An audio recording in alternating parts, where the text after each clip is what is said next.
Welcome to Matters Financial and Geopolitical from a Frontier. Thank you kindly for stopping by. Let me start with a video we did earlier this week with Deloitte Digital Africa's leader. His name is Adal, and really was, I went to listen to it properly because sometimes you don't get time as you're doing the interview to think about some of the answers and you're moving along. And it's a very interesting interview. The tagline is Uber yourself before you get Kodaked. And the link is on Rich Wrap-Ups and on the front page of the website.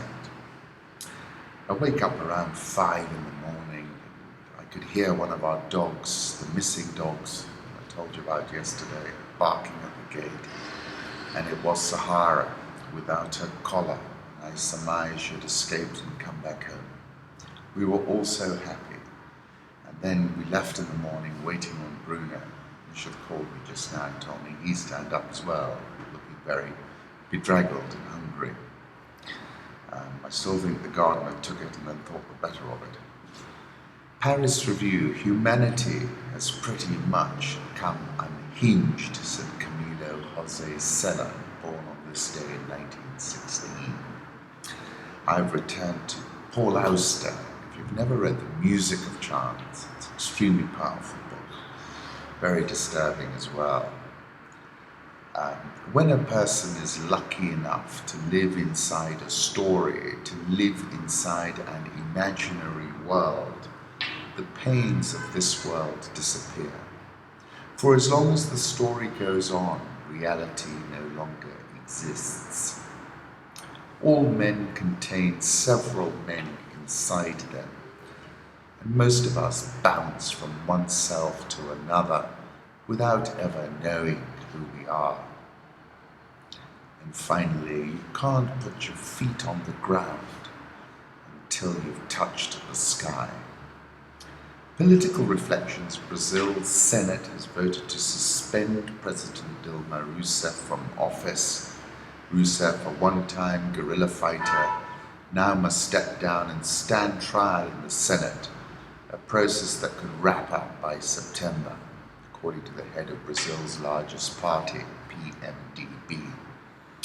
She will maintain some presidential privileges, such as the official residence, a salary, a security detail, and personal staff.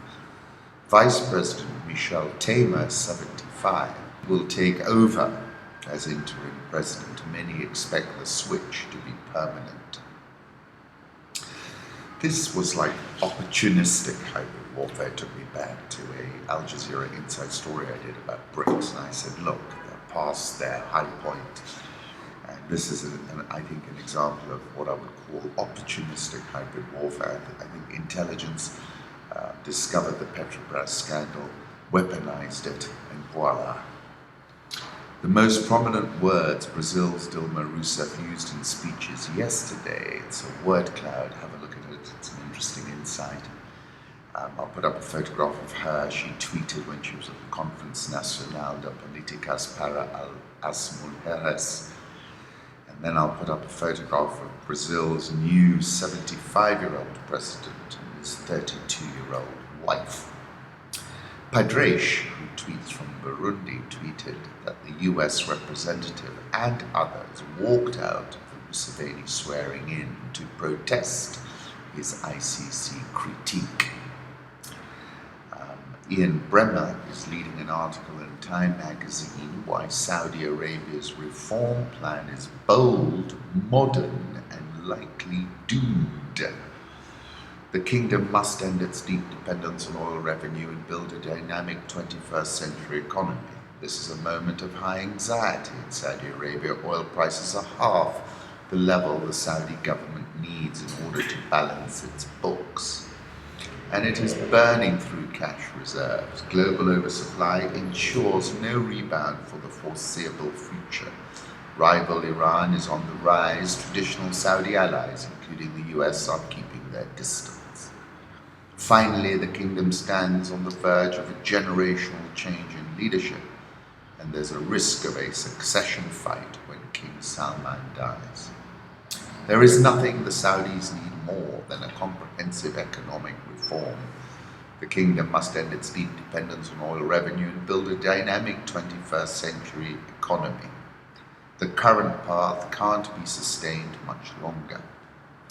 And that's why the kingdom has launched a Vision 2030 led by the king's 31-year-old son, Deputy Crown Prince Mohammed bin Salman. The project aims to lower the unemployment rate, bring more women into the workforce, and more than triple the share of non-oil exports. This is the plan the Saudis need, acknowledging the kingdom's true weaknesses and challenges ahead. It deserves the support of Saudis and outsiders alike, and it probably won't work, is the conclusion. Reform under this kind of pressure, when you've got half your workforce out of bounds, as it were, the women, I think it's going to be very difficult. I think in part, what you've got is everyone hungry for fees, no one prepared to tell the royal family how it really is. Currency markets, the euro dollar, 113.33, a little bit softer this morning. And what's interesting is that Germany grew at its fastest pace in 2 years on domestic demand. Q1 GDP rose 0.7%, outpacing consensus of 0.6%. But, Germany is in a sweet spot. The lower currency allows Germany to export more. It's an export machine. But the rest of Europe, obviously, has got different challenges. Dollar index 94.30, dollar yen 108.67, Swissy 0.9731, the pound 144, the figure. The Aussie 0.7280, India rupee 66.745, South Korean won 1173.01. The Rial, which has been bid higher on the basis that Dilma was going to be terminated, and she has been 346.78, Egyptian pound 882.29, and the Rand 1510.76. David Inglis, who I like following for Asian markets, says here's one of the main reasons the Japanese yen is considered a safe haven currency. March surplus, 20-year high. Dollar index, let me put up a 3-month chart. We're around 94.30. I remain bullish as long as we remain above 93. China's planners won't let go of the stock market, says a Reuters article. But I just like the photograph that was pinned into it. He looks like a Chinese cowboy investor. Apple has plunged below $90 a share for the first time since June 2014, has lost $282 billion in market cap since high in February 2015.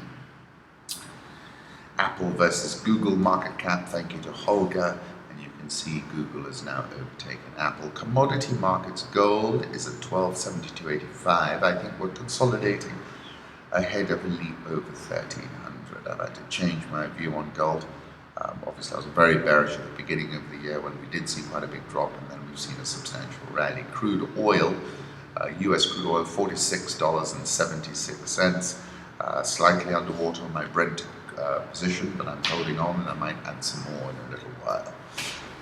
Emerging markets, Philippine stocks poised to end this post-election week with another big bang. Index suddenly at a 9-month high. This is on the perception that Duterte is going to make a big difference, and I think he is. Obviously, we've got to be overcooked. Concerns have gotten overcooked ahead of the result.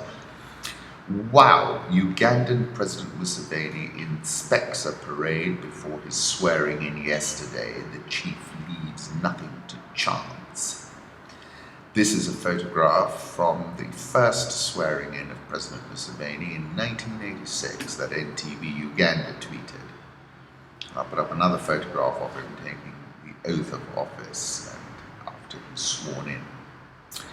Of course, we had the situation where his arch-rival Kizza Besigye swore himself in as well. The Democratic Republic of Congo, the guide to the promised land. Very interesting, long piece in The Economist, if I could just read some of it to you. At the Palais de Justice in Lubumbashi, the DRC Congo's second biggest city, an impressive array of political theatre is about to unfold. Hundreds of cops in navy blue uniforms form a cordon clutching riot shields and smoke grenades. They are waiting for the arrival of Moise Katumbi Chapwe, a former governor of Katanga, the region of which Lubumbashi is the capital, whom the government is accused of hiring mercenaries and plotting a coup. When Mr. Katumbi arrives, and you remember that I had the videos from yesterday, he does so in a black minivan surrounded by a huge crowd of people who fill the square, singing and waving signs that read "Je suis Moise," dressed all in white with a Congolese flag around his neck. He clambers out and pushes through the crowd, ascends the steps and goes inside. The moment the doors of the Belgian-built 1920s Art Deco building close, the cops rush the crowd, firing tear gas, waving tasers. In less than a minute, the square is devoid of anyone not wearing a blue uniform. Mr. Katumbi may be the biggest threat to Congo's President Joseph Kabila. Under the constitution adopted in 2006 at the end of a war that has killed anywhere between 500,000 and 5 million people, nobody is sure. Mr. Kabila should stand down at the end of his second term in December.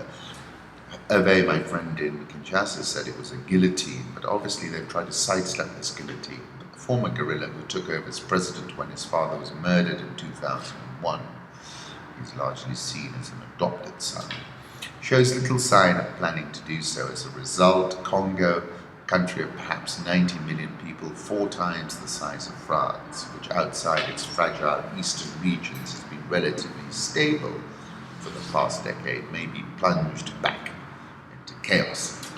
I'm saying that Katumbi has a chance to build a coalition to force Kabila to step down. President deeply unpopular in most of the country. He won elections in 2006 and 2011, but against a divided opposition amid widespread irregularities. In both cases, he relied heavily on support from Katanga, in turn on Mr. Katumbi, who was one of his closest allies in government. That support is now almost all gone. We do not want another Mobutu, says a smartly dressed man who gives his name as Constantine. I was not a supporter of Katumbi, but today I am. At the end of 2014, he sought to change the constitution. 40 protesters were shot by the police on the streets of Kinshasa. Remember my point about the fact that how many can you shoot dead? He stepped back from 40, you'll see. But saying that Kabila has also embarked on a policy of repression, whereas soldiers fighting rebels in the east do so with ancient weapons, but police in opposition strongholds such as Lubumbashi are smartly equipped with brand new equipment such as tasers. Protests have been put down by force. Hundreds of people, opposition politicians, activists and journalists have been arrested across the country. The government is running through its reserves fast and being unable to borrow is printing money. What happens next is anyone's guess. Mr. Katumbi proposes to lead demonstrations against the government until it gives up, and if he is arrested or worse, killed, then to become a martyr. My fight is a pitiful fight. I have no gun, but if I die, it will be for a cause, he says. He thinks that Mr. Kabila should step down gracefully.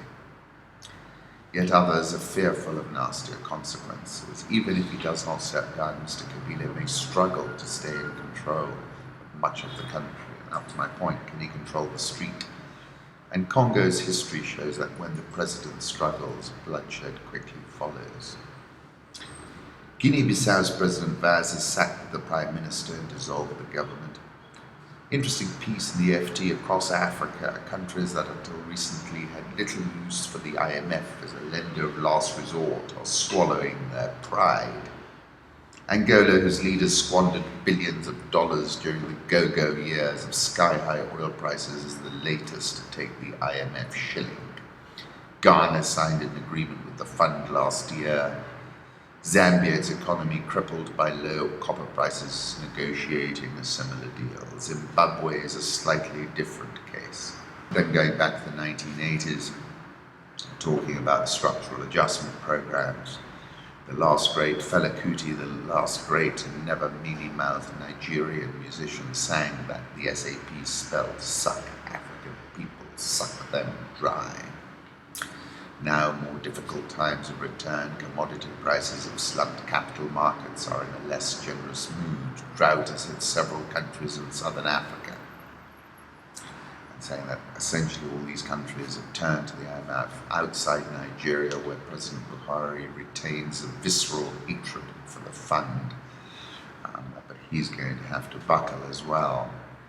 And I was in a debate yesterday morning. I'll just take some of the tweets. I said, without the IMF, Ghana, Zambia, and others would be a busted flush. This is a fact. I'm saying they're front and center again, but that is because of policy-making errors by African leaders, not Lagarde's errors. Interesting piece in Bloomberg: Africa investors look east as commodity-driven boom withers. Kenya, Tanzania, Rwanda, the countries in vogue at the World Economic Forum's annual confabulation of Africa's business and political leaders that began Wednesday in Kigali. Looking at East Africa, anything below 6% growth is considered a really poor performance. Low oil prices are a tailwind for growth in this part of the world. Each country has to figure out how to adjust its strides. In Lipton, whose press conference I attended, they can't count on China the way they used to. I'm saying that South Africa's economy is set to grow less than 1% this year. The investor bias toward East Africa is likely to continue while commodity prices remain weak, according to Nasnet Tesfaye. It's the only area we get a lot of questions about. It's seen as being a safe haven in this post-commodity supercycle reality. And that took me back to the piece I wrote on the 8th of February about Kenya and East Africa on the rise as the rest of sub-Saharan Africa slumps. And I was talking about this in particular in that article. Have a look at these charts from Bloomberg: oil importers versus oil exporters, and how the East African economy is now powering ahead. The reason why Jacob Zuma will not go is because the ANC doesn't want to open a hand for him to go. This was comments made by Graca Machel at a panel at the World Economic Forum. For Zuma, if the ANC doesn't take away his position, he will not go. Then the Daily Maverick have a piece: chasing butterflies and bogeymen, Mantashe beats regime change, drum. If people like ANC Secretary General Gwedwe Mantashe, State Security Minister David Malobo, and Deputy Defence Minister Kebby Mafatso are to be believed, South Africa's misfortune is being plotted in faraway capitals and is being executed here by citizens or highly paid agents. It seems to be a preferable story to tell, rather than to accept that South Africa is caught in a vortex of really bad political leadership that is continuously triggering social and economic turbulence. But why tell the truth? Let Hollywood have all the fun-producing make-believe political thrillers. Put up a photograph of Kulubuse Zuma, who lost his appeal and must pay Aurora workers. Future's so bright, we gotta wear shades. Outages may be a thing of the past, says Eskom's Brian Molefe, who I met in Dar es Salaam when we had the Mind Speak with January Makamba. South African all-share up 1.51% this year. Dollar rand 15.0827. I see it softening up from here, but remember it's in a very wide range for now. It can strengthen as far as 14. Egyptian EGX 30 minus 7.34% year to date. John Kerry tweeted, in my meeting with President Buhari, focused on shared threat of terrorism and important efforts Nigeria expending to fight corruption. Kerry. Prices of fuel have been increased and there are long queues in Abuja as new petrol price takes effect. Nigerian all shares down 9.7% this year. The Ghana Stock Exchange Composite Index down 10.29% so far this year. Outstanding piece of journalism in the Africa Confidential: Mozambique's secret security debts devastate the economy. We've known about this for a while. As Mozambique's mountain of dubious debts tops $2 billion, there are growing calls for a forensic audit and an international police probe into the officials and entities involved in this massive fraud. The deals and loans arranged under President Armando Guebuza and largely kept secret under his successor Filipe Nyusi mean that Mozambicans now face the prospect of penury under the yoke of debt repayments on an epic scale. The role of the banks involved in the deals, whose terms were far above market rates, is also attracting regulatory interest and criticism. Debt to GDP levels will soon hit 100%, and the Meti-Cal stands at 55 to the US dollar and is still heading south. Foreign exchange reserves are at a critical $1.8 billion, we can reveal, after $1.4 billion was hemorrhaged in the last year and a half's effort to maintain the value of the currency and pay off bad debts. Sources close to Rosario Fernandez, ex-head of the Revenue Authority, have told us of systematic diversions of taxes straight into the pockets of the Frelimo elite. Massively inflated contracts were commonplace. The latest to emerge is the extravagant, nearly complete Bank of Mozambique building in Maputo, which boasts a helicopter landing pad on the roof. Originally estimated to have cost $90 million, the final cost is at least $300 million, with kickbacks and commissions accounting for the cost inflation. Guebuza engaged in an ultimately doomed attempt to extend his term of office, which ended in October 2014, and this partly explains the extraordinary scale of his liberality towards loyalists. Sources formerly close to him told us. Schemes have become increasingly brazen. Creation in 2013 and 2014 of 3 companies, Empresa Mogambicana de Atum Ematum, Pro Indicus, and Mozambique Asset Management was the culmination of this program. The companies received the totality of the $2 billion now owed by the state, were mainly in the field of maritime security, even though it was the intelligence and security services that provided the management. German Chancellor Angela Merkel asked Museveni when he met her in Berlin on 19th April, "Where is the money? And also, are you in charge?" according to a source in Museve's delegation, which also included elusive CISA head. Germany supplied radar equipment for the maritime security program. Prime Minister Carlos Agostinho spoke recently of the Nyusi administration as a transition government in tacit acknowledgement of the long shadow Guebuza casts. Of Pro Indicus's $622 million, Africa Confidential has learned from senior banking sources that only $311 million is shown to have gone to the company. Mozambique confessed to the IFIs that it was holding other state-backed loans to the Ministry of the Interior. They refused to name the bilateral lender or detail the purpose of the loans. They totaled $221.4 million. Possibly the sheer level of abuse in the system caused the Ministry of Finance to lose track of Mozambique's debts. It may still be unsure itself whether it has disclosed everything. 3 years is a long time in which to conceal $2 billion worth of debt. And the Prime Minister beggars the belief of many in calling it an error. Cover-up is widely thought a more accurate description. The IMF's faith in the momentum around Mozambique as the rising star of the region was not easily shaken, and it was with some naivety that they then placed their hopes in the reputed integrity of Nyusi's new finance minister. And then talking about the Africa Rising Conference, to which I've referred to several times, and saying the IMF remains key investor confidence already low will be further damaged by a vote of no confidence from the IMF. Nyusi is turning to China 15th to the 17th of May, and that they might step in. Essentially, this could bankrupt the country. And I take you back to that conference I attended, Africa Rising, in Maputo, and very same time I took this photograph of a Maputo evening. And it was really pleasant. It was just in front of the hotel. It is an astonishing piece in the Africa Confidential. Perils of the pipeline. Uganda's decision to export oil through Tanzania undermines Kenya's status as regional kingpin. The shape of East Africa's future as an oil producer became clear on 23rd April with the announcement that Uganda's crude oil pipeline would go through Tanzania.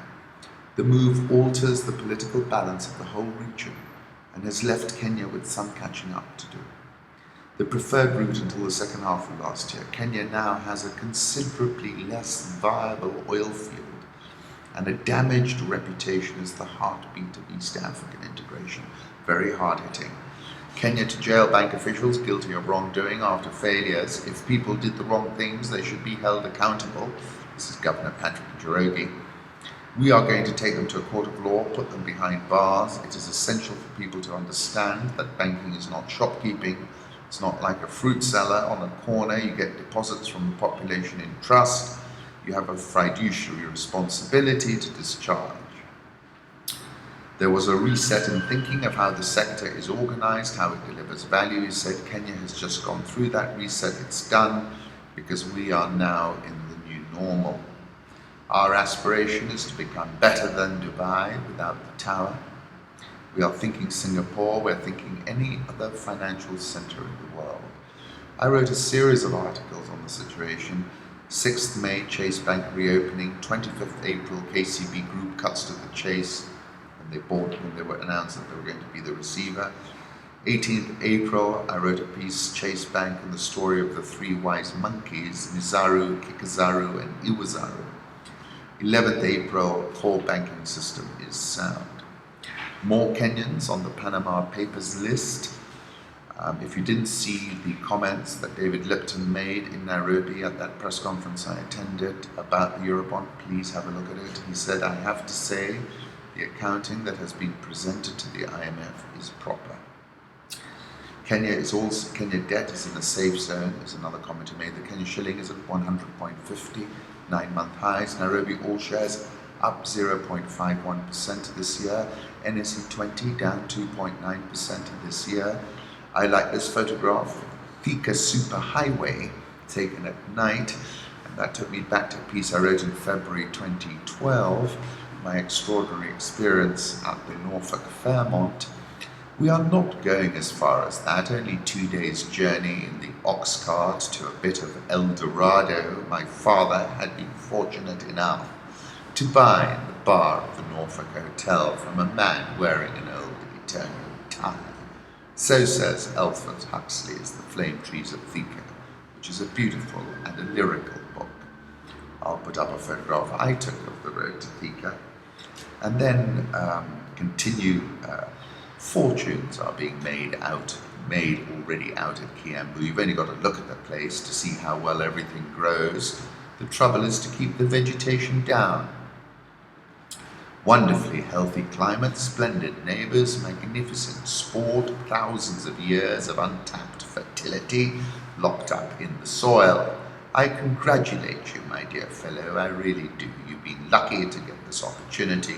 Buck Ponsonby was bitterly disappointed. Best of luck. And look us up when you come in for the races. Keep in touch, old man. Roiru was just a few dukas kept by Indians in a river crossing. Not even a bridge. A causeway made by shoveling murram into the swampy stream and putting up some white posts. In the rains it was awash underwater, and wagons often stuck, sometimes for days. Nothing's changed. That's where I live, actually. That's why I was talking about how the dogs have run into those old coffee plantations, about which she's talking in The Flame Trees of Thika. Kenya has been declared in breach of anti-doping rules. Bad news. Barclays leaving Kenya like flower girls in Africa exit. It feels like we're being treated like flower girls, have no real role to play in the transaction, as Njoroge said. There are consequences of their actions in the 12+ jurisdictions that they operate in. They need to talk to the regulators. This is all about Barclays reducing its stake in Barclays Africa Group and by extension reducing it in Barclays Kenya. Barclays Africa share price, have a look at it. Barclays Kenya has had a torrid year, down 23.89% so far. Once again, thank you for stopping by. I'm sorry it was so verbose, but hopefully we covered some interesting points. Wishing you a fabulous weekend.